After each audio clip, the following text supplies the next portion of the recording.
Azil kërkuesit shqiptar kanë qenë protagonistë e një sherrri të madh që ka ndodhur në fundjavën që kanë pas në kampin e Harburgut në Hamburg të Gjermanisë. Shqiptarët janë përleshur me azil kërkues nga Eritrea.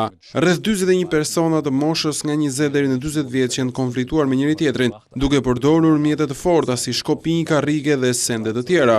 Për të qetësuar gjendjen është dashur ndërhyrje e shumë forcave të policisë, si dhe një helikopteri policie. Të paktën 16 persona u lënduan me plagë të ndryshme nga ky sherr në kampin e azil kërkuesve, ndërsa 18 të tjerë janë shoqëruar nga policia për të marrë në pyetje në lidhje me këtë incident. Menjëherë pas ngjarjes, autoritetet lokale kanë ndarë në objektet veçanta shqiptarët dhe eritreanët, por pasi të ndaluarit u rikthye në kamp, ata kanë nisur të provokojnë sërish palën tjetër duke sulmuar një kontenjer dhe duke vënë flakën objekteve brenda tij. Autoritetet gjermane shpjegojnë shkakun me gjendjen e tensionuar me mbipopullimin e qendrës së azilit dhe me tejkalimin e afatit lejuar ligjor mbi 3 muaj të qëndrimit të refugjatëve në këtë ambient, ndërsa në këtë rast nisja e sherrit ka qenë përdorimi i makinës së larjes së rrobave. Shumica e azil kërkuesve në këtë kamp afër Hamburgut në Gjermani janë nga Siria, Serbia, Eritrea, Afganistani, Shqipëria dhe më pak Maqedonia dhe Bosnia-Hercegovina. Lajmi në mediat gjermane u publikua në të njëjtën kohë kur Ministria e Brendshme e këtij vendi tha se në muajin mars rreth 3020 shqiptarë kërkuan azil në këtë vend,